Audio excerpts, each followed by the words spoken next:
Yeah, and I'm so glad all of you made some time today to be here. I'm also grateful that this is being recorded because I know it might be late in some places.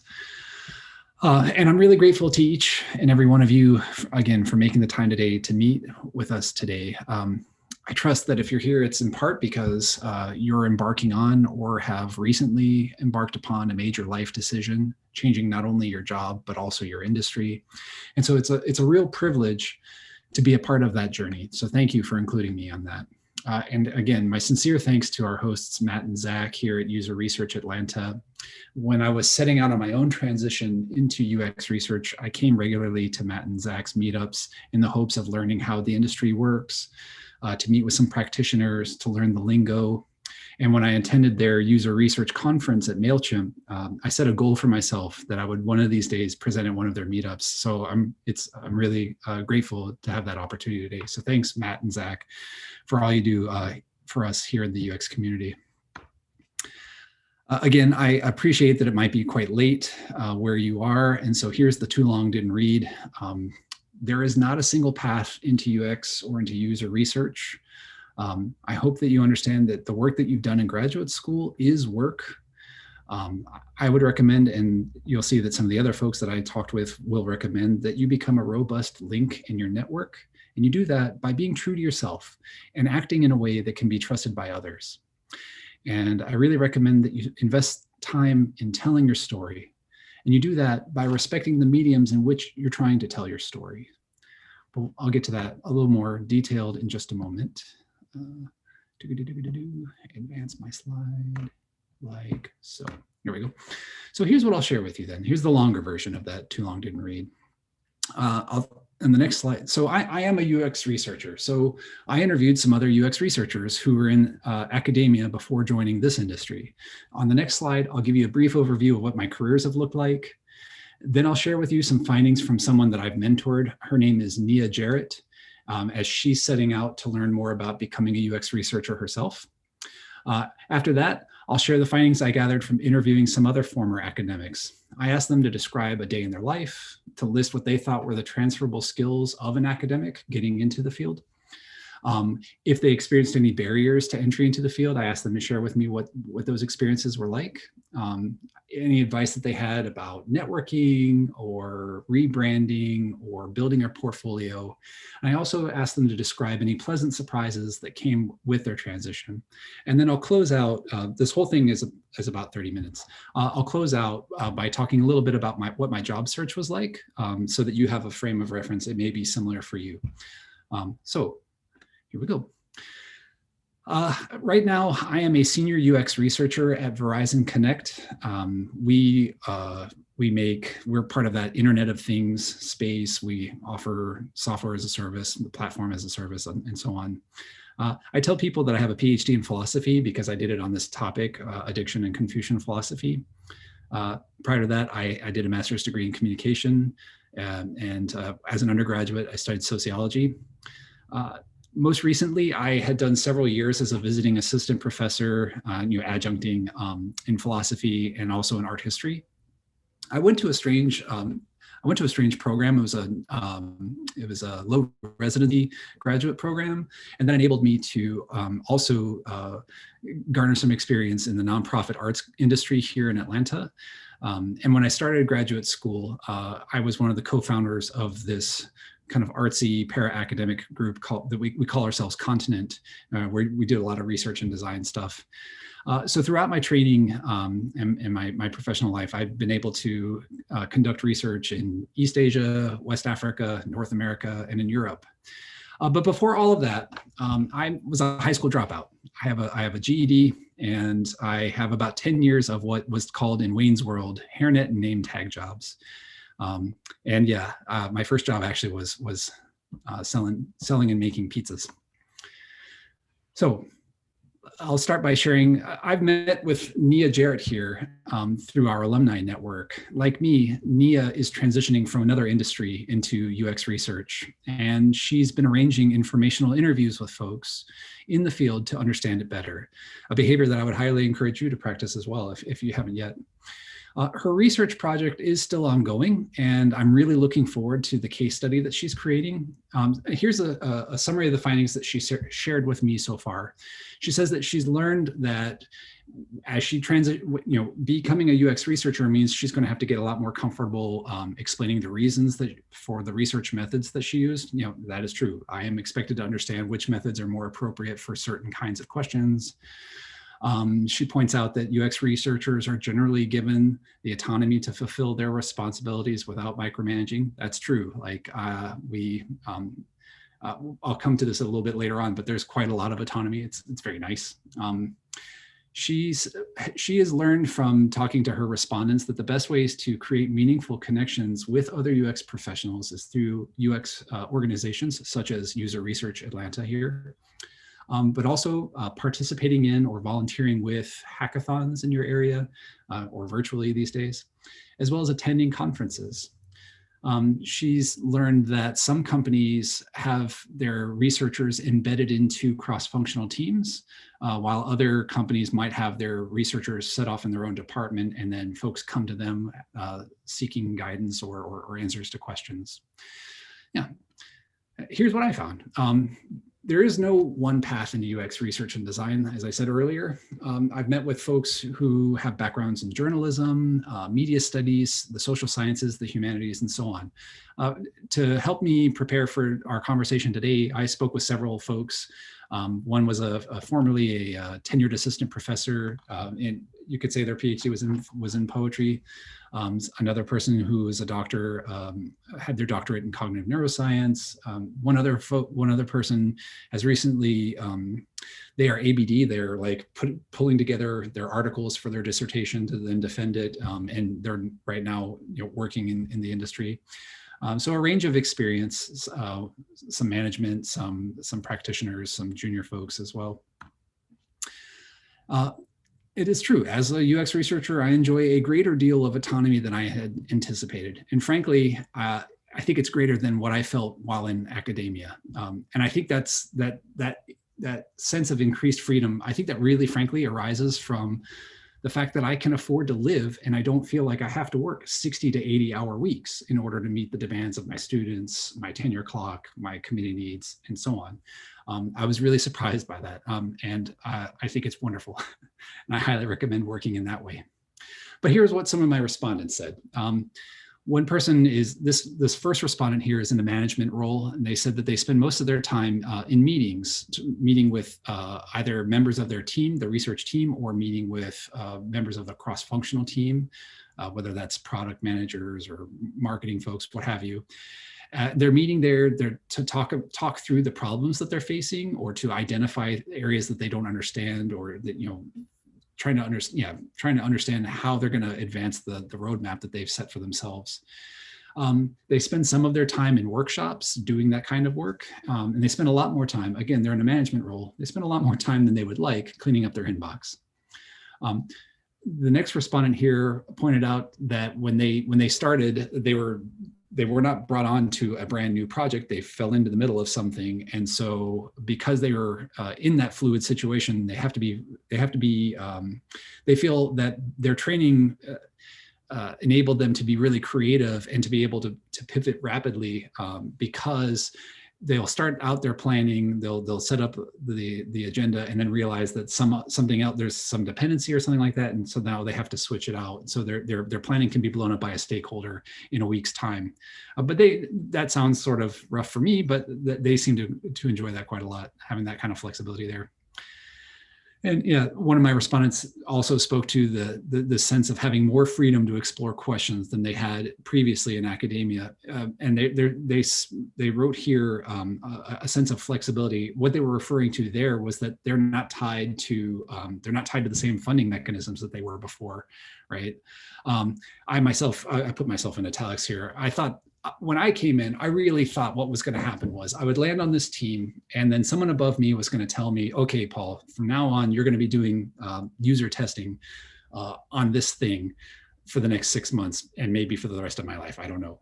So I was really surprised when, like, actually about every 6 months or so, I'd find myself on a new team, on a new project within our portfolio. And it's been really great.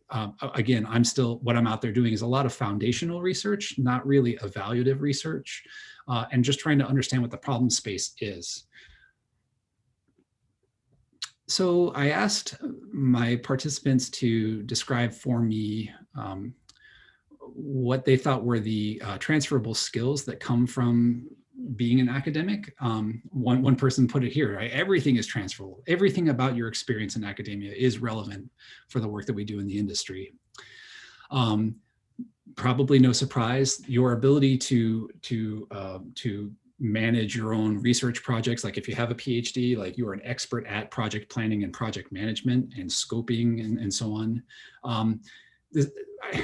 I used to teach in a liberal arts program, so a part of me sort of dislikes seeing critical thinking here, but it really truly is so important. I've been so surprised at how valuable that truly actually is. Writing and effectively communicating just across the board, how important that is, having a clarity of thought. Stakeholder management, which I would say that's a synonym for classroom management. And again, just being able to survive and thrive through the dissertation or thesis critique process is in itself tremendously valuable for what you'll do in the industry. I'm sharing here sort of a longer quote because I also found to be really surprising. I'll read what she says here. Of course, you can probably just read it yourself, but she says that she finds it they found that it was increasingly the case that their counseling and teaching skill sets are the most applicable to the work that they do. And I've been, although I myself don't have any kind of counseling experience, I've been really surprised at how important classroom management skills can really be. Again, it's synonymous, I would say, with stakeholder management. Just the ability to understand that some information is going to land with one audience in one way, and it's not going to land with another audience in this other way. Scaffolding up the work that we're going to do together, establishing what our objectives are for the next, like at the university, every semester is what, 16, 18 weeks long. Just being able to establish, you could call them key performance indicators, right? Your rubric, right, for the semester. Like how do you know you're going to do well? What are your learning objectives? All of that stuff is tremendously valuable in the industry here. I was totally floored by that. Now, what I'm going to say here might sound kind of cheap because I used to collaborate with a sociologist who studied cults, but I was really enthralled by that recent HBO documentary called The Vow. Did anybody see that? About the Nexium cult? Because I began to see, by watching these folks, many of them very, very successful, very capable people, but watching this, I began to see how it was necessary for many of my fellow academics to enact a sense of learned helplessness in order to maintain our positions in academia, right? I don't think this is going to be a surprise for anybody who's in academia right now. The industry is in crisis, and it's frankly been in crisis the entire time, at least the last 15 years of my life, right? It's just only gotten that much worse. And when I was on that adjuncting hamster wheel, like my colleagues and I would often agree about, well, the conditions are, suboptimal, right, to be polite about it. But what could we do, right? We would say to ourselves, like, who wants to hire an expert on the arcane body of knowledge that we have, right? But what wasn't discussed was that our training and our work over at least a 10-year span prepares us to be effectively like world-class athletes for things like research, right? But the challenge is that we don't encourage one another to really properly appreciate how relevant those skills are. So one of the barriers to entry is just even taking stock of what it is that you actually do and how expert you really are in a lot of very relevant and necessary skill sets that a lot of folks just do not have. One of my respondents pointed out that they wanted to get into UX, but they couldn't find any opportunities because they didn't have, this is that chicken egg problem, right? Like they want to get a UX role, but they can't get a UX role because they don't have enough experience, and they can't get experience because they can't get the job, right? but there are ways of being creative about this. And so this person, I thought it was really clever. What they found a marketing research internship in the city where they lived. And marketing research is very similar to what we do in UX research. They're not exactly the same, but they're very similar. And with a little bit of sleuthing using LinkedIn, they came to see that there was nobody, at least on LinkedIn, there was nobody who claimed to be doing UX research in this department. So during their conversation as part of the hiring process for the marketing research internship, they proposed, hey, why don't we turn this into a UX research internship? And that was how they were able to get their first bit of their foot in the door, as it were. But again, another respondent here points out that like one of the big challenges here is just being able to show how our experiences in the lab or in the stacks out in the field, how that translates into what's being done in the industry, because they're really not different in many ways. Like they're very applicable. The tempo might be a bit different, and definitely the rigor is going to be different. So anyways, I also recommend going to Kelsky, right? The Professor is In. She's got that great book. She's got a whole chapter in The Professor is In about like, well, here are some of your transferable skills. Also, Erica Machalak's article here that I took a screen grab for you. Highly recommend it. Here's the thing about being an academic, right? Is that you are by definition part of an elite group. And our challenge is to get outside of that limited bubble of peers and colleagues and learn about how the other, and this is going to be, this is a statistic that's very US centric. And so I apologize to my friends outside of the United States. But here in the United States, only about 2% of the US population has a PhD, right? So what are the other 98% of US adults, what do they do with their lives, right? We don't know. We've spent all this time with each other, talking to each other, and we've sort of maybe lost connection with these other folks. And frankly, I'll be blunt. I didn't even know that UX was a field until I started networking, right? And this is really, so here's some of the advice that respondents gave, right? So I started out my own search by going on Facebook and just saying like, hey, does anybody who is in academia, do any of my academic friends have any friends that used to be in the industry and now have moved into, and I just said tech, broadly speaking, because I thought tech was an interesting space. Right, I'm interested in social change. People in tech say that they're changing the way society operates. I'd like to know more about that. And so a friend introduced me to a former university librarian who described what they did as a UXer, something I'd never heard of before. And they listened to what I had been doing over the last several years. And they said, you ought to check this out. You ought to give UX a try. It sounds like you have a lot of relevant skills and you have a kind of personality that this might be, you might really mesh with this. Networking is a lot like dating. Like you'll get the most satisfactory results if you're honest with yourself and with others, right? So just be authentic, right? What do we mean by that? Well, just be truthful to where you come from and where it is you're trying to go. One of the things that's a bit refreshing is that it's unlike being at some of our conferences where like there's a certain currency in being the most brilliant commenter or question asker. Really not necessary in the field. Don't worry about being brilliant. Just be who you are, right? Be a nice person, somebody that somebody would like to work with. Go a long way. That was what one of my respondents had told me. So one of the most significant hurdles that I faced as I was transitioning out of academia was really just finding a target language. Like, how do I translate those skills that I've cultivated, right? Finding an effective way to communicate to others what I'm excited about and what I've done, and how those experiences can demonstrate that I can help others achieve the goals that they've set for themselves. I'm sharing here, I've got a screen grab and a pull quote from Cheryl Abellanoza's blog post about her transition out of academia and into UX research. Right, she points out, again, your graduate work is work, right? So start with your own research and distill it down to its most basic elements. Carve out some time to show people what your ideal research looks like. And one way you can do that is through what we call guerrilla style research, right? That's a convenience sample, right? You go to you survey your friends, your family, interview them, Design some tasks that would answer research questions, and maybe do some outside data collection, right? Go to a coffee house, or, well, these days, right? How would we do that?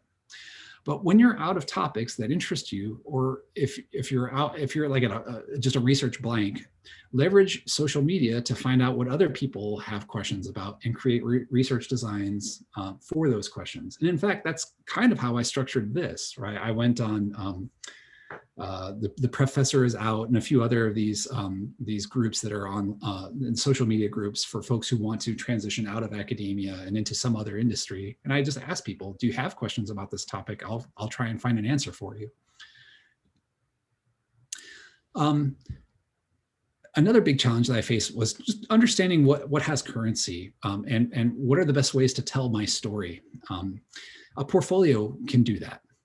A portfolio is typically necessary for UX designers, and it's also expected in many cases for UX researchers. And we can certainly benefit from having something similar, at least, if not exactly the same. A UX researcher's portfolio will likely be their personal website, and they'll list a series of case studies that they've conducted. And the purpose of the portfolio, it's multiple. Its purposes are multiple. It's a calling card on one hand. It's a proof of principle. And it's also potentially the anchor to a presentation that you're going to make for future clients and hiring groups. But you don't necessarily have to have one. In fact, one of my respondents here pointed out that they don't have one. Some companies will not require you to have a portfolio per se, and instead ask you to present a case study. And usually this presentation will be the second of a 3 or 4 step hiring process. After this initial one, or after the second one here, the next step would then be to create a research plan based on like a hypothetical problem that they would give you. And the purpose of these presentations, sometimes they're called design challenges or research challenges. The purpose is to see how you communicate and how you enact a research process. Folks are just genuinely curious to see how you go about doing your work, and does it make sense? And could you compellingly communicate that to a stakeholder? Could you even convince somebody that they should do something differently? I have to admit that I really thought that leaving academia would mean that the skills I'd built up from the teaching world were going to just atrophy away. And with that withering away, I would also lose some of the happiness that teaching gave me, right? Teaching is a really special kind of relationship that we can have with other people, right? Like you think about, especially at the university level, when you're meeting people who are trying to build a life, right? Or they're trying to transform their lives. That's a really special opportunity. So I've been really pleasantly surprised to learn that my classroom management skills are some of the most important skills that I draw upon in my day-to-day work. And there are many opportunities actually to have those kinds of dynamic relationships, like life-changing conversations and so on, outside of the institutional framing that academia requires. My job is really, I find that like my cross-functional teams that I work with it's a lot like working with bright graduate students. Right? My job is to help them develop their ideas, help them scope out their work, and make sure that they can operate in the parameters that we've set for ourselves. And I also regularly get to facilitate workshops with stakeholders from across the business. And this is it's an awful lot like what we do in the classroom, right? Where we draw out discussion, we try to bring up the best ideas among the group and see and prioritize what next steps might be based off of the discussion that we've had with each other. It's really a lot of fun. So here, this will be the last section, and then we'll go into a more conversational style for the rest of the time with each other. I just want to chat a little bit about what my experience was like when I was on the job search. Well, one, it takes a lot of time. I knew I had meaningful skills, thanks in part to the Professor is In. I had a lot of experience from my previous careers. I knew where I wanted to work, and I knew how I wanted to work. I got that kind of awareness from, you may already know this, or you may have a copy collecting dust somewhere in your own house, but that classic graduation gift, what color is my parachute? But really understanding where I wanted to work and how I wanted to work, as well as the skills I had, those three things were really crucial for helping me establish parameters for what my job search would look like and how long I would be able to go through it. You got to revise your resume like a lot. I revised my own resume 22 times. And each of those revisions were intentional, and often they were tailored for specific roles I'd seen advertised, but they were not necessarily major changes, right? Like I'm not changing my whole story, but there were some. Like for one thing, like we in academia have gotten probably very accustomed to just listing everything we've done, like what we do in a CV. So you could have very easily a 7-page CV after only a few years after graduate school. Nobody's got time for that, unfortunately. So the 3 phases of my own major revisions, going from so many pages down to 1 page, was quite a lot of work, but it was massively important for my own ability to tell a story about myself to folks who were looking to hire. How many minutes? Everything all right? Okay. Get the training that you need. Most importantly, for getting an interview, I needed to demonstrate to a hiring manager that I understood how to do the work. And that means I needed to have a portfolio that visually could demonstrate that I could do UX work. So I scanned the horizon, I saw the options in my city, and I'm not advocating this, and we can have a conversation about this during Q&A if you'd like. But I myself, it was useful for me. I went to General Assembly's UX, User Experience Design Immersive. And there, I did learn the coin of the realm. I was able to practice every day the skills that were expected of a UXer. And I think what was really helpful for me was it gave me about 10 weeks, 10, 12 weeks to organize my life around the habits that I needed to develop in this new industry, in this new way of working. You may not need a UX certification to land a job in UX research, especially if you have a PhD. It is not a requirement, and none of my respondents said that it was a requirement. And the other thing that I need to point out is that these boot camps, there is a broad spectrum of outcomes associated with boot camps. And again, we can talk about that during the Q&A. It's a numbers game, right? The job search is a numbers game. Searching for a job is a full-time job. Give yourself the 40 hours a week that you need to do your work. Structure your days in a way that can facilitate, that can best facilitate you doing that work that you need to do. Your goal is to submit 10 to 15 applications per week. And the quick apply or whatever it's called on LinkedIn, that does not count. It doesn't count to just click a button and then send it off and say, I've done 15 this morning. Do the work of revising your materials to meet the target language of the job for which you are applying. Meet with people like what Nia Jarrett has been doing. Meet with folks and do informational interviews. And meet with folks that you might be able to practice your skills with, right? Folks need help. So get busy. In addition to applying for positions that I'd seen advertised, I also made it a point to scan the various social media groups that were relevant to my new industry and to advertise among my network that I had skills that would be relevant for their own projects. I happen to know somebody who had started a brewery and they needed some help with coming up with copy for their beer, right? What a fun job. And it was useful for me to practice what gets called content strategy. So thinking of ways to help them set up, not only do the marketing kind of copywriting for their product, but also talk with them about okay, well, how are folks going to engage with this on your website? Let's talk about the information architecture here as well. So I learned a lot about myself from interviewing, and I think it's important to make the most out of every opportunity to be interviewed. So if it's a mock interview, or if it's I hope I get this job interview, do take advantage of every opportunity you have to practice interviewing.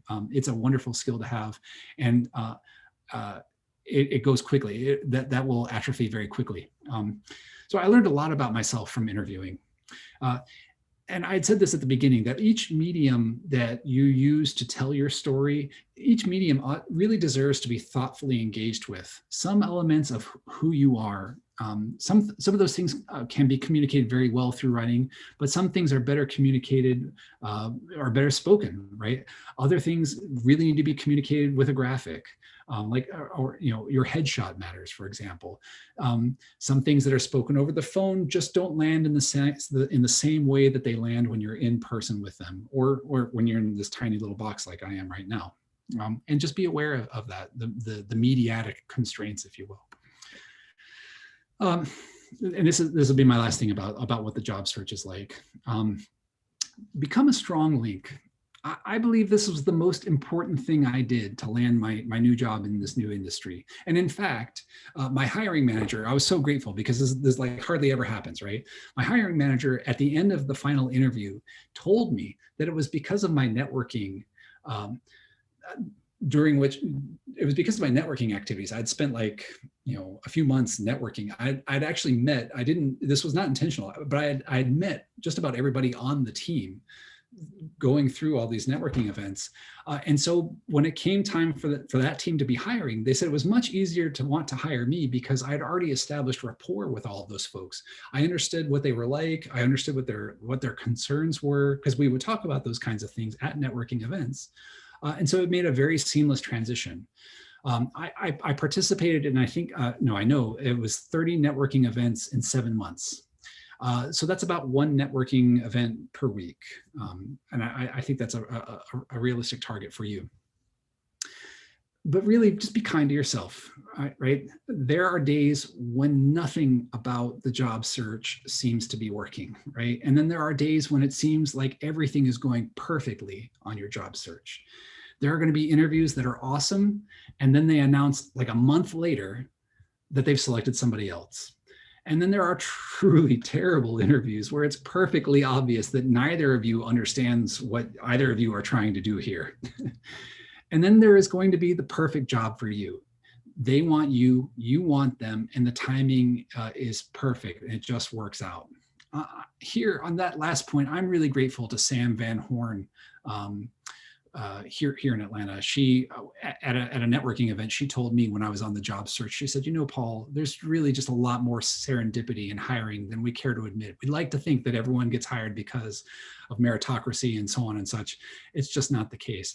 And actually, I think those of us who've been in academia a while understand that actually that quite often is the case. You didn't get that fellowship, or you didn't get, the hiring committee chose not to go forward with you, and so on. And it's not necessarily about you being better or worse than anybody else. It's just the dark art of hiring. So yeah, thanks so much for letting me share all that there. I was hoping that we could spend the rest of our time today just talking about the questions that you have, and learning a little bit more about one another. Awesome. Thanks, Paul. That was fantastic. Really appreciate the honesty and the candor in retelling your story. I hope everyone else appreciates it too. That was great.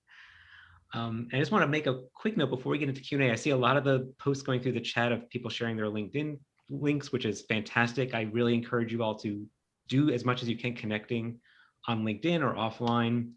Obviously, that's something we can't support super great on these Zooms, but as Paul mentioned, networking is really important. So I want to encourage that. And also, feel free to connect with myself on LinkedIn. I think last time I checked, I'm the only Matt Wallens on LinkedIn.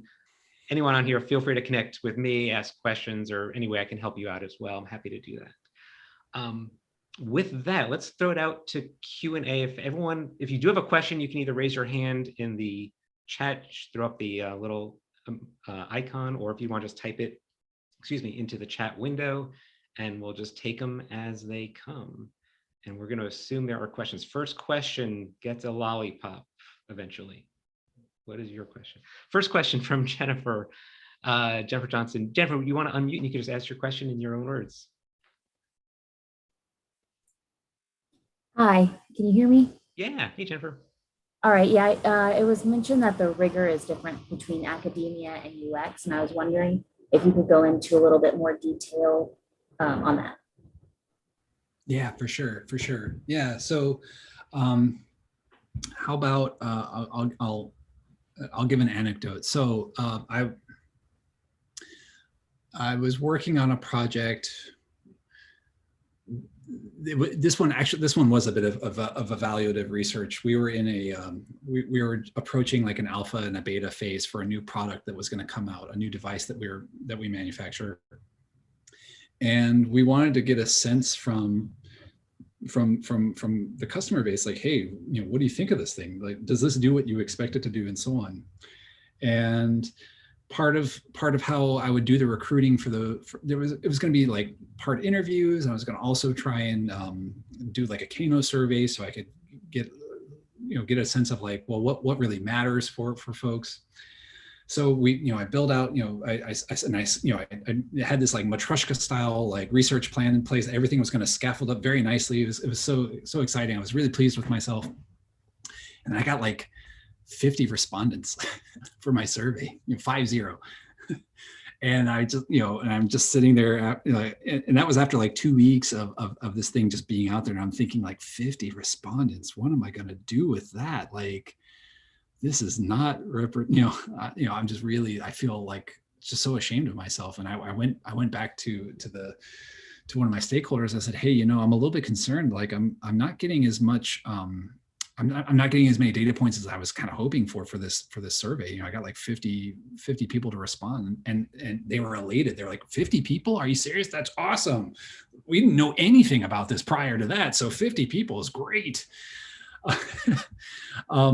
So statistically, totally nothing, right? It doesn't matter at all. But also, I to be fair, like I should have been thinking about that as well. Like, well, why, I'm not going to be running like ANOVA, like, I don't need R for this. Like, I just, I could do most of my statistics that I do, and this is also because I'm a qualitative researcher, really. But really, for most of the work that we do, like you could just do it all in Excel or numbers or something like that. A spreadsheet will handle most of it. Does that help? And the other thing, I guess I should point this out too. I also work at a very large organization with more than 100,000 people work there. They have data, they have like business intelligence people, they have data folks, like they have just data lakes and the whole thing. They're very good at understanding what somebody does at what point on a website or like in space or something like that. But what they don't have, and where I think I add value, is that they don't understand why folks do what they do. I mean, as a philosopher, I can always call, do we ever know why we do what we do? But that is really a big part of my job. And that stuff I can find out, generally speaking, I can find out why most folks are doing what they do after about 12 interviews. I spend about an hour with 12 folks. I get a pretty good sense of why a lot of people are doing what they're doing. And so, I hope that is useful. It's not, this didn't, and also like some of these sprints that we work through, the research might be done, the whole thing may be done in about a month, sometimes 2 weeks. Is that useful, Jennifer?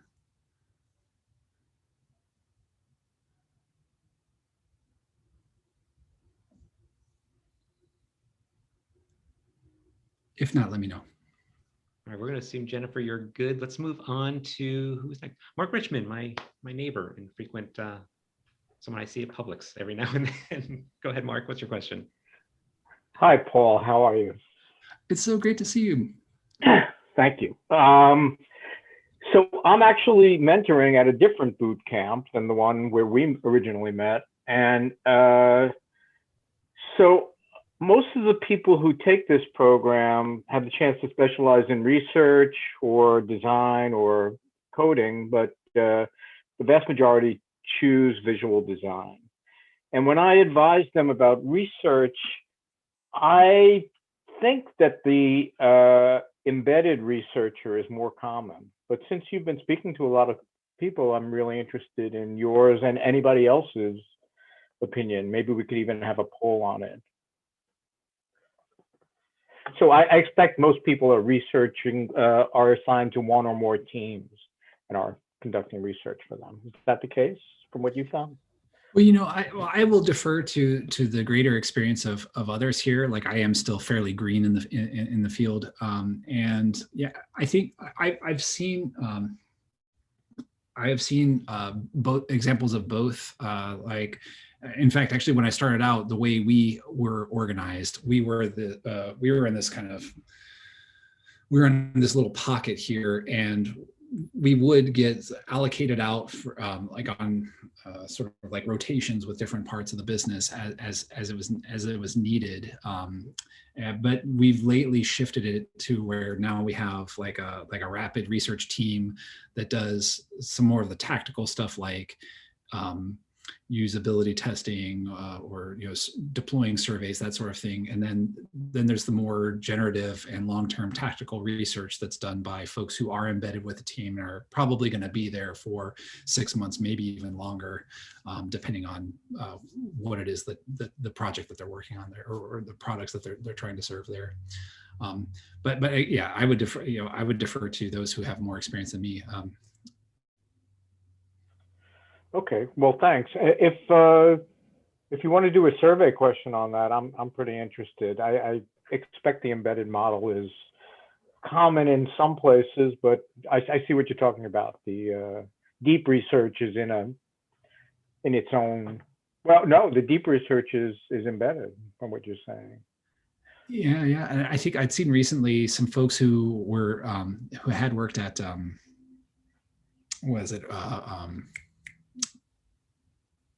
the Uber that had all those layoffs like about a year ago. They laid off like a gajillion researchers, and about a year later, a few of them got together and wrote about what they had learned about that experience. And part of it was, were we doing research that really mattered for the rest of our colleagues, or were we doing research because it was really interesting to us, but it didn't really line up with, or it didn't align with the goals and the needs of the rest of the business. And maybe that's a lesson that we should all take to heart.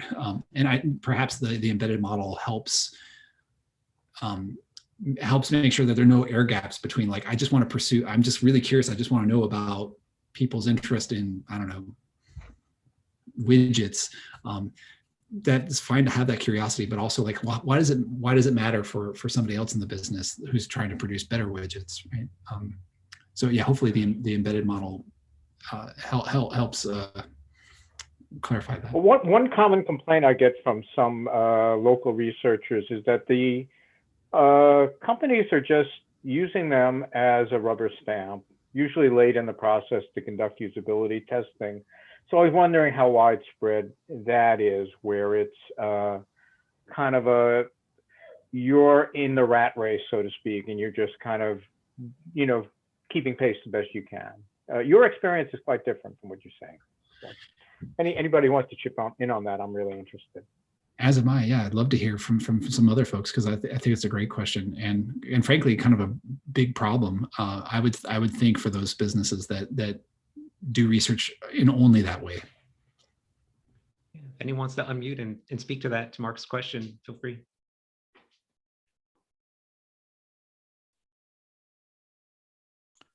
I didn't want everybody to start speaking at once. So I mean, I can say something about that a little bit.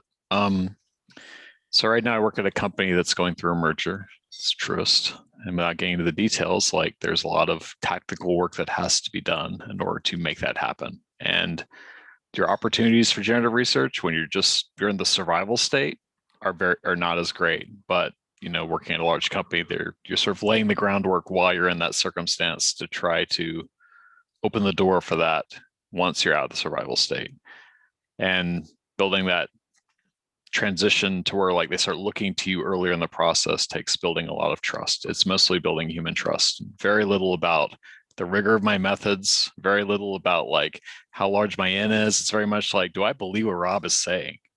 That's basically what it boils down to. And how you build that trust will be very different depending on the people you're talking to. It's a thing you get to learn all over again every time you do it, as I'm sure Matt and knows from his consulting work, and Zach as well. Thanks, Rob. Thanks for chiming in. Anyone else have a perspective you want to share?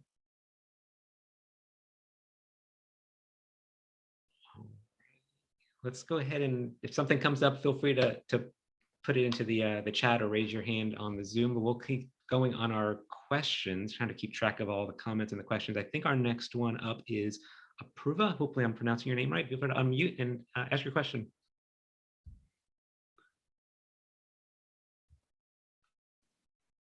Hi. Yes, you did pronounce my name right. Oh, great. Thanks. Welcome. Thank you. Thank you for this webinar. It was very informative and very positive. So thank you so much. I'm curious about how do you network? Like, I'm not 100% sure what am I supposed to do when networking. Like, how do I approach people I don't know and network with them? That's a great. Thank you, Apurva. That's a great question, and you are not alone. I felt that acutely, for sure, and it was a constant conversation between my friends and I, and it's something that I hear from folks quite often. I try to make it a point to carve out some time every week to meet with somebody who's also trying to transition into either into this field or just out of academia, and just to talk with them about all the skills that you have and how important it is and how valuable your contributions are going to be to somebody else that's not your dissertation advisor or committee chair or something like that. But so the question, how do I network? Where do I start? Are there is there one cool hack that I can do that just makes this super easy and I don't have to feel awkward talking to strangers? I don't know of that cool hack yet, although having a good sense of humor, I think, helps, and being really patient. And I think, honestly, also to actually here, maybe there's a convergence with what Rob was pointing out a minute ago, that a large part of maybe one of the most important things that we do in user research is generate trust with other folks, right? Because sometimes when we do our work, what we're going to find is that because I think Mark had brought this up, that like many times people will come to user researchers and say like, hey, I think I've got the right idea. Can you validate this for me? And they'll be wrong. And there'll be like, there may be something that's like really going to crush the business if they don't get ahead of that, soon, if they're not aware of like this just fatal assumption baked into a product, then,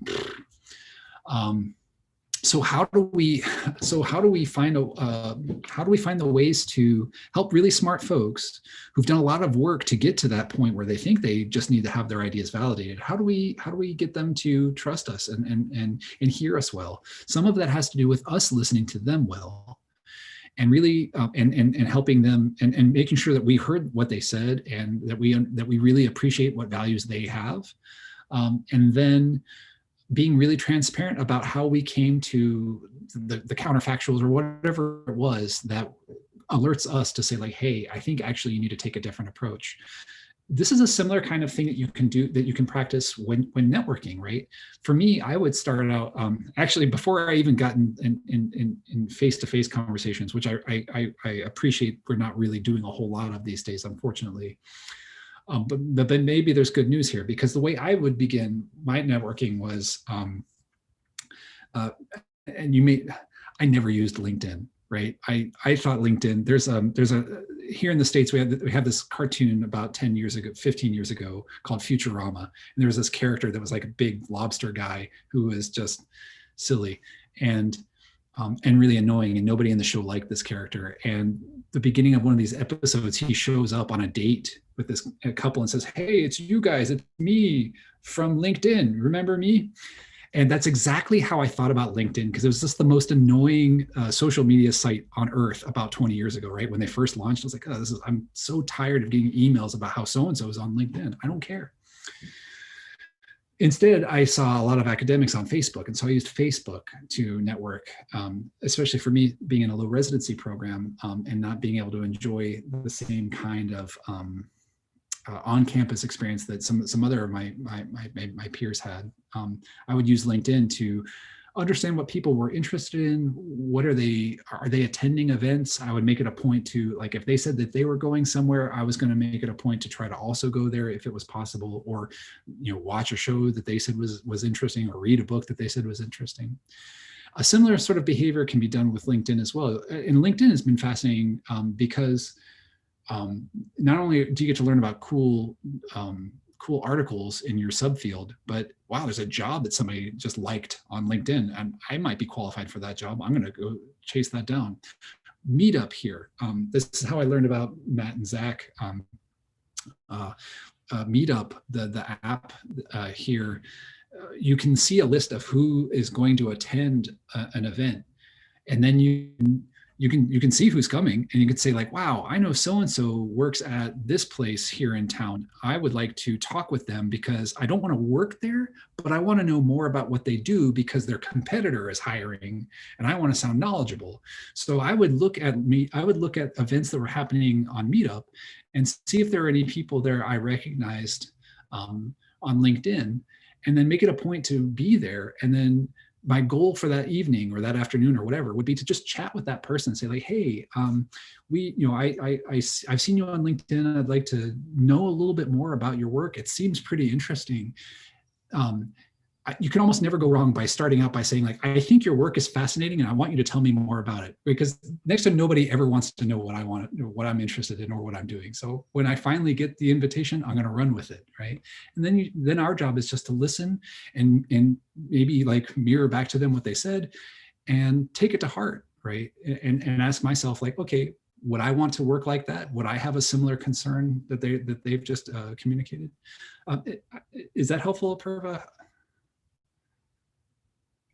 Yes, absolutely. Thank you.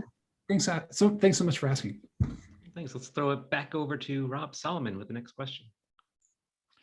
Yeah, Paul, you actually mentioned that a little bit, like, you know, talking with people and hearing like how they did their job. It's like, would I want to work that way? So I was curious about, when you were looking out for your job, like, did you have some like parameters in mind, or like ideals you're looking for in the job? And how did those change, I guess, as you went through your like multi-stage process? Yeah, thanks for asking. Yeah, so, you know, so part of, I think, I feel very self-conscious whenever I talk about my job search, because I have to like fully caveat it by saying, like, wow, this big white, I'm 2 meters tall, I'm 6'6", like this big white guy, things really worked out for him. How about that in America of all places? You know, like, so I will qualify that and say, like, it's not a surprise that, like, in some ways that things worked out just fine for me. Although it definitely did not feel that way. Part of what was animating me, and here's where one of the ways, maybe this is really just unique to me and my own problems, but one of the things that was really animating me to get out of academia was the two-body problem. My wife is a successful professor. Her career is going great. And we have a young family. I'm not going to go looking for the next $35,000 a year visiting assistant professor position out in Sheboygan Falls, God love them, and ask my wife to leave her role or be stuck here with our child, or I'm going to take my child away from her so that I can pursue something that maybe might work out, but maybe not. I'm only going to get paid for 9 months of that work, right? Like, so already I knew that, like, okay, well, I want to work in this city where my wife is working, where her career is thriving, our child is thriving. I want to stay here. That was a huge help, right? That was one of the big challenges with academia, was that, like, you're expected, it's like being, in this way, it's like being a professional athlete. Like, and I'm sorry if this is too US specific for the audience, but like, we have baseball teams, right? Like we call them the farm team system. And you're expected to, like, if you're a talented athlete and you don't get immediately picked up out of high school or out of college, then you very likely will spend a number of years playing for teams around the country, ideally progressively getting better and better, and then finally you make it to the big leagues. That's exactly how it is in academia, right? You're expected to just put in maybe 10 to 15 years even, right? Maybe breaking $70,000 a year, maybe, you know, depending on, you know, which city you're in.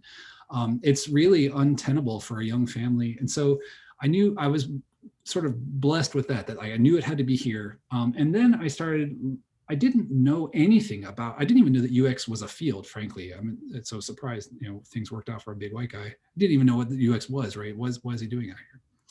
But I really did go and listen, right? So I met Rob, for example, at a, I think it was a research ops community activity. And I said, hey, that's cool.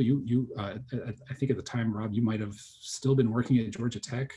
And I just wanted to know more about what you did. And I tried, and I really sincerely went to everybody that I could and just said, can you tell me about what you do and like, what's it like? And what are the things that really hurt about your job? And I tried to build profiles of certain kinds of industries and certain personalities that seem to be gravitating towards certain kinds of organization structures, like startup people are like this, or big corporation people are like that, or whatever it was. I just tried to build a persona, if you will. Does that help? Yeah, that's great. The evolving mindset is very interesting. And really listening, I think that's what you said about that was really, really wise, because like you said, I'm really interested in what you do. If you're genuinely interested in what people are telling you, like they open right up. When you come to people and you're like, hey, I'm trying to look for a job. What can you do for me? It's like, you can see them like shrink into like a raisin right in front of your very eyes. That's true. Now, nobody wants to be instrumentalized. That's a great point. Thanks for making it, Rob. Right.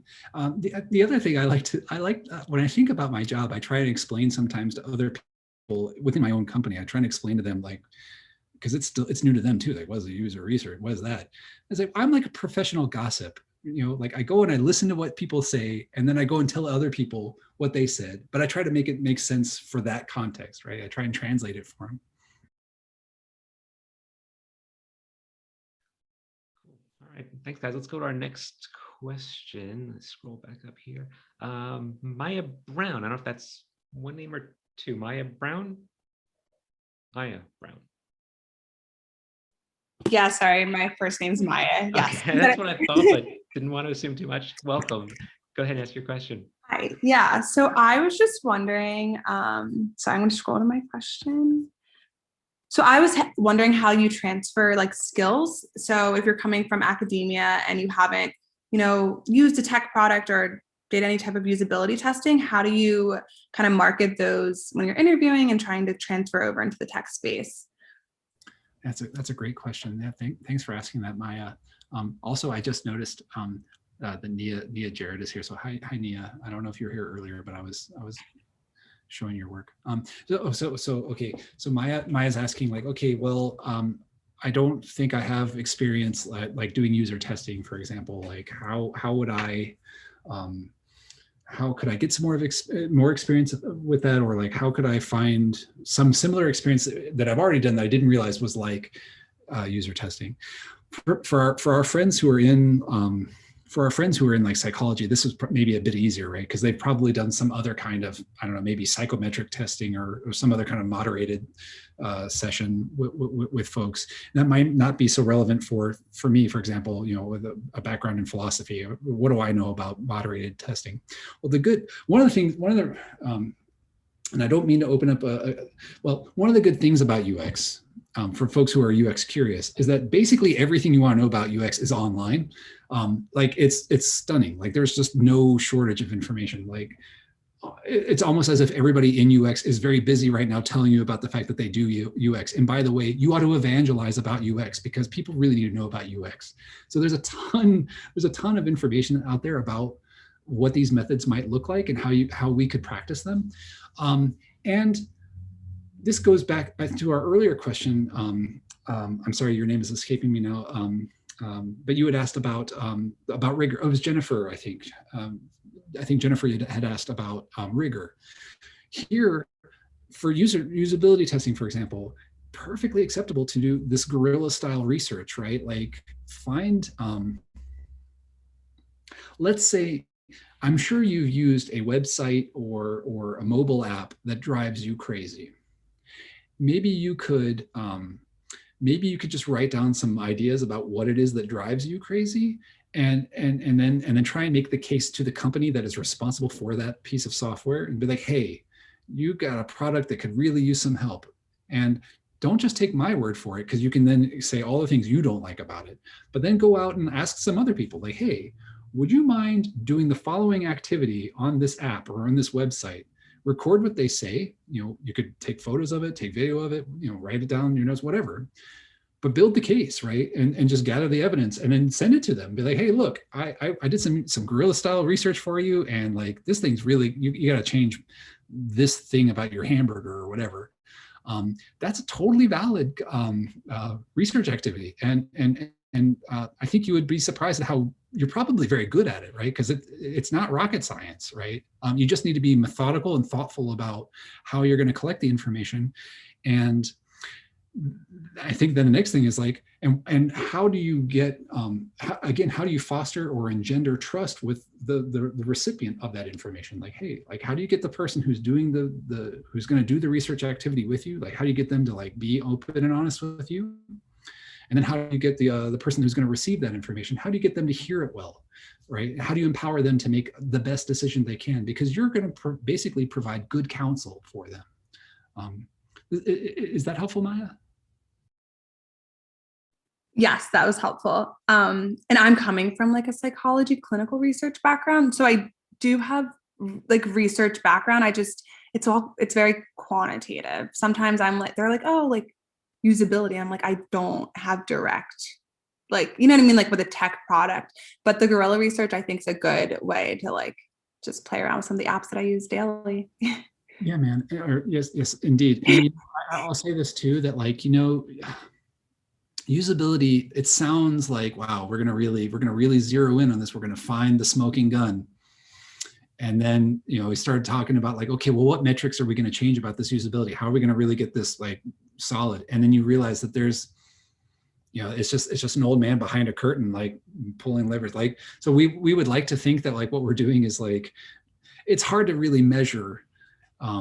It's hard to measure this stuff. Like it gets pretty fuzzy pretty fast. But God, and I hate to say it like this, but when it sucks, it sucks, and that, right? And you can gather it, right? You can build the case, be like, we know this sucks. There's got to be another way to do this, and a big part of what we do is just sort of experiment. We try and make it a little bit better. This part is not so great. Well, okay, let's try this intervention. Maybe this will make this part a little bit smoother. And along the way, you might discover what's called a delighter. And then suddenly that may change the whole project. The whole product itself becomes instead just that one aspect that you accidentally found along the way. Yeah, thanks for that. Great.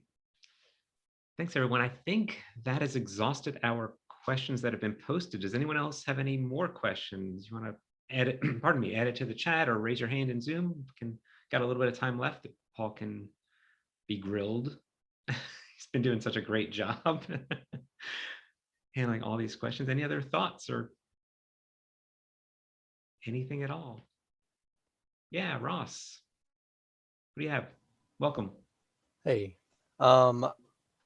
I am still an undergraduate right now, so I feel like a little bit out of place here, but a lot of this stuff was really helpful just to kind of build my confidence in the job search. So thank you for that. But I was kind of wondering what your point of view is of getting random LinkedIn connections. To me, it's kind of intimidating to send them to like high level ranking officials or whatever. And I just kind of want to know what your perspective is on it, and if you have any tips to make a good, memorable invitation, I guess. That's really great. Thanks, Ross. I really appreciate that.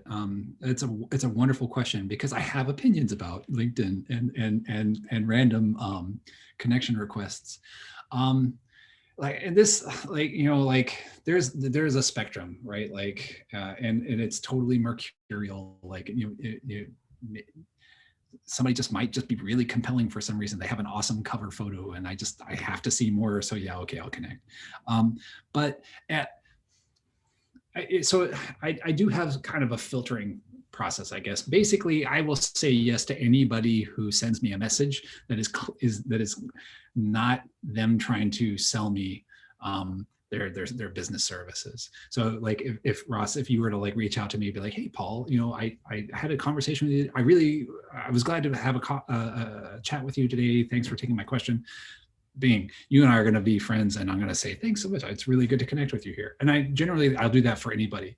Then the next thing I do is like, if I see that, because I went to a boot camp. So if I see somebody sends me a request, they don't message me, but I see that they're from the boot camp or maybe a similar boot camp, I'll probably say yeah, and then I'll start the conversation with them. Because one of the things that I don't know how truthful this is. Like, I don't know how the algorithm actually operates, but I have been told that it is good practice to have at least 500 connections on LinkedIn.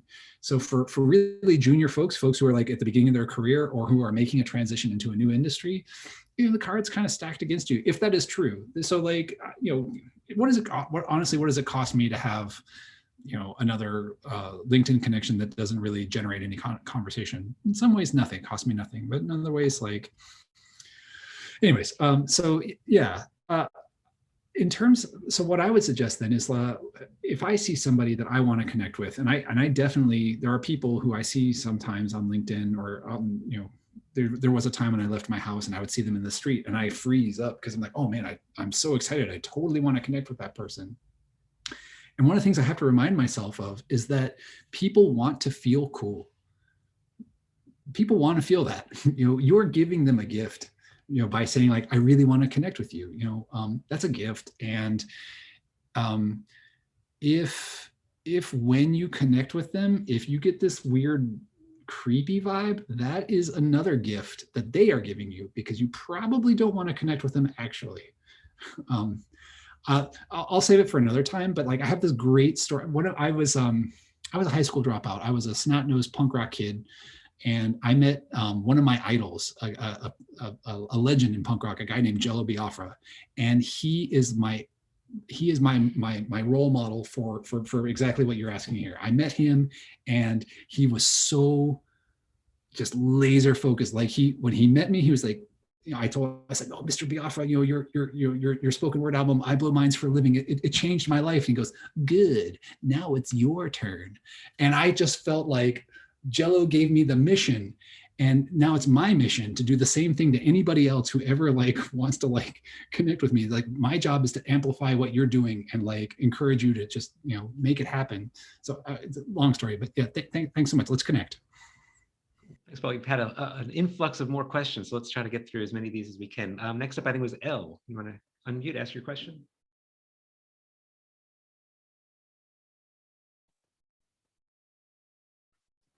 Hey, I'm here. Hello. I wanted to know from you, Paul, about the portfolio process or what you actually did, because I'm in the process of going through all of that right now myself.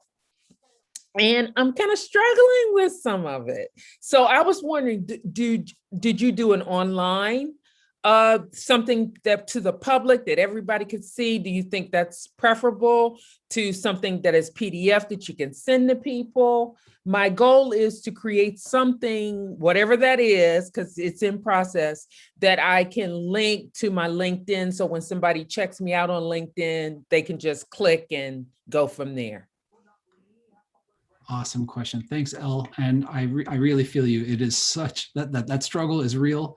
And I want to say, trust your struggle. Trust your struggle. Like there is gold in there. Like it will pay off. It is such a pain, but you're totally worth this investment in yourself that you're doing. In some ways, I'm not here to shill on behalf of boot camps. I went to a boot camp. I benefited tremendously from it. One of the things I knew that having a PhD, like as many of us here probably do, or on our way to doing that, like you are an expert at learning. Like I can trust that anybody with that credential is going to be can very rapidly get fluent in a subject area, and they know how to structure all that stuff. So I had no problem. I knew I could find anything I wanted to know about UX, I could find quickly. the challenge for me was like, well, how do I make this make sense for somebody else? Like, and this came up quite a lot in my job search, like especially like with external recruiters, folks who are like just like at staffing agencies. They have zero idea what it means to earn a PhD. No, next to nobody does, right? Like again, maybe 2% of the US population has earned a PhD, maybe. That means the other 98% of us have no idea what it is. And education, unfortunately, is one of these industries where like, if you're the customer, somehow you think you're the expert on what's going on in the industry. Just because I was in a classroom, I now know what good teaching is, or like what good research is, because I happen to read I don't know, I saw something online, right? This is a big challenge that we face. So I went to a boot camp because I knew I needed help.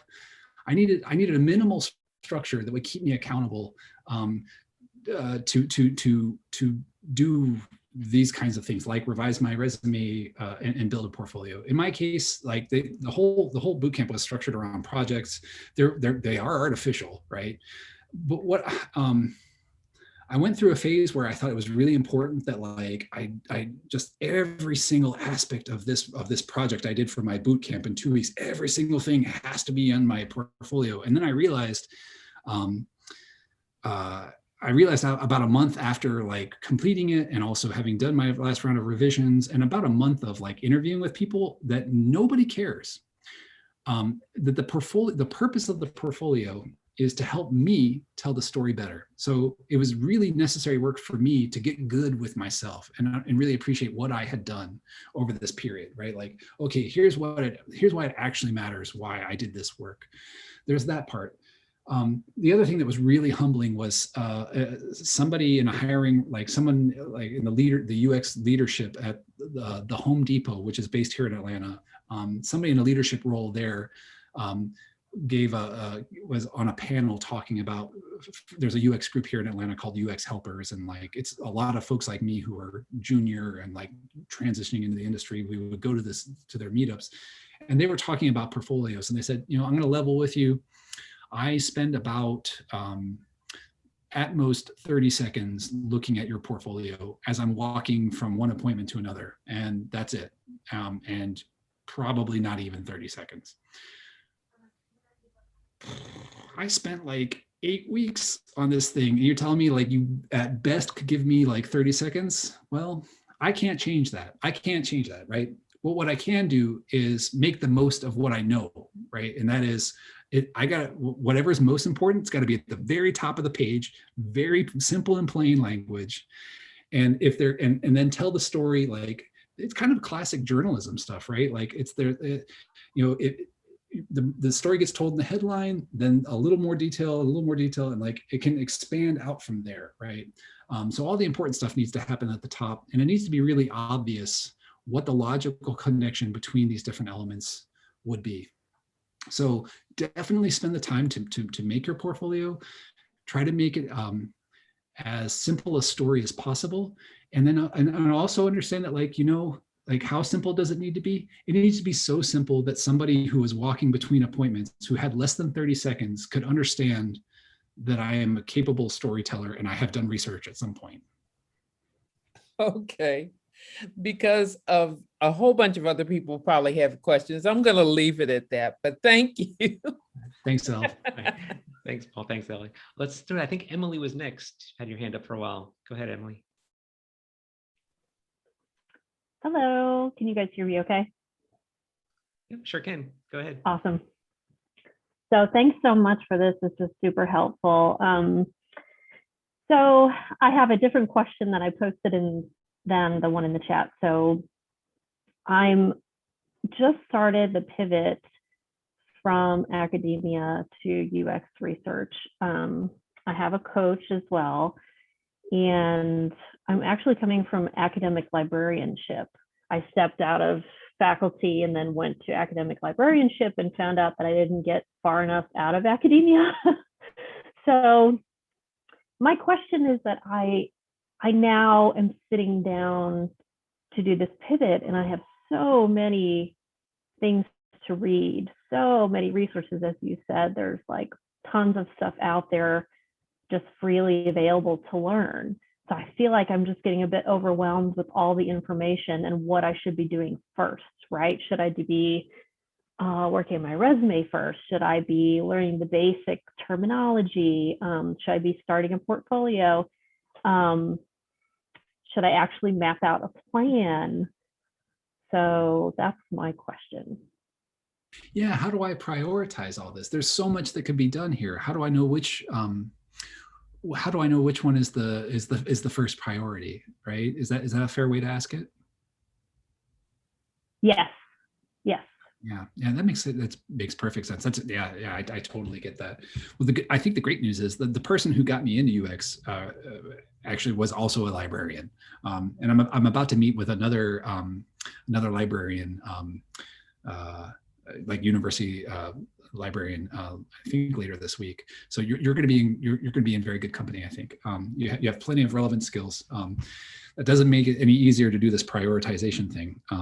But I would suggest, in some ways, like some of what we want to build some momentum, right? So you're asking like, well, should I write the resume first and then build out the portfolio? Should I build out a plan for doing those things first? It somewhat depends on like how, what can help you feel like you're like, for me, like I'll set up a checklist and be like, okay, if I can get one thing off of this to-do list today, I'm going to feel like I really did something. And if I can like, I'll sometimes even put in like really low hanging fruit just to sort of, chin up, Paul, you're going to make it, buddy. Like you ate cereal today. Check that off of the list. That's totally valid. Go ahead. Right. That's totally valid because you need that. Like the job search is grueling. It takes a long time.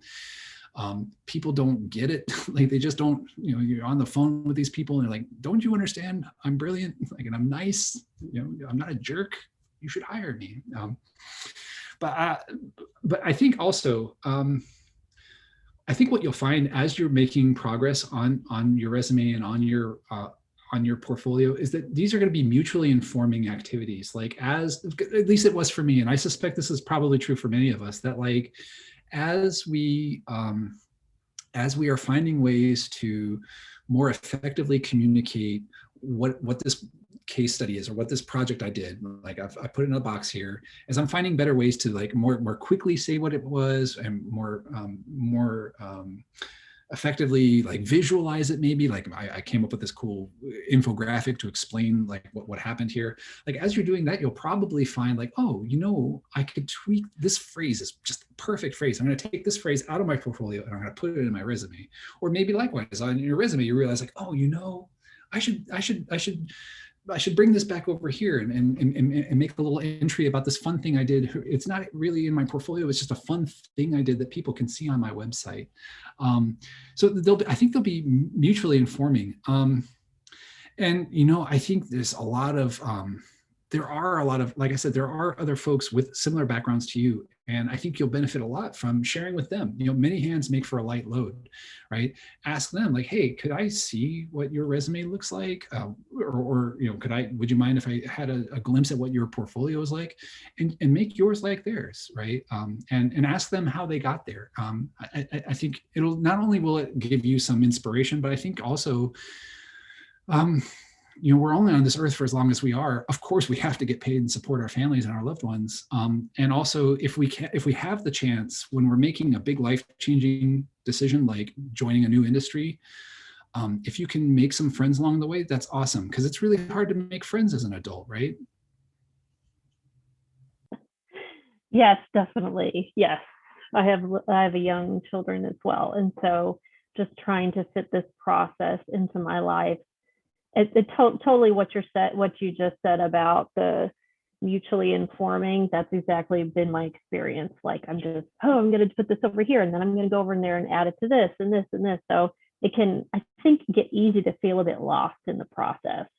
For sure. But I think also like I will, let's connect later on. I'll see if I can find some resources to like help you, like it's like some best practices about resumes, something like that I'll try and share something with you. The other thing I wanted to say is that like by again like reaching out into that network, if you've been on the hiring side, right, you know that the number one concern is that like they looked great on paper, you brought them in for the interview and they seemed pretty cool, and then 3 weeks in you go, oh my God, we hired a monster. One of the great things about networking is that like you can really just demonstrate that you're not that monster, right? Like, and that may not immediately result in you getting a job. It may get you some help with doing this tedious stuff like revising your resume and doing your portfolio, but you do build a reputation, right? People in the industry know. And this industry particularly is full of a lot of empathetic folks who, in addition to being really empathetic, are also merciless at being able to prioritize, and they'll give you great advice about how to do it. So that you kind of bring two birds to the feeder by just being your best self with other folks and seeing how y'all can collaborate on making better work together. Great. Thank you so much. Cool. Thanks, Emily. Thanks, Paul. And with that, we're going to close up our session tonight. We're at our time and want to be respectful of all your time, and Paul, who's been very generous with his time and sharing all his stories and answering Q&A tonight. But I want to encourage everyone. I see a lot of chatter going on in the chat window and sharing, and Paul's talked a lot tonight about networking and how important that is. So I want to encourage everyone to network with each other, connect with me, connect with Zach, connect with Paul. We're all happy to answer your questions any further and have other discussions. And with that, I just, again, thank you, Paul, so much for giving us your time. It was really super informative and helpful, hopefully to everyone else as well. Yeah, thanks so much for having me. This is so awesome. Thanks, y'all. All right. Thanks, everyone, for attending. Really appreciate it. Great meeting all our newcomers as well. Thanks, and everyone be safe, and we'll see you next time. Have a good night.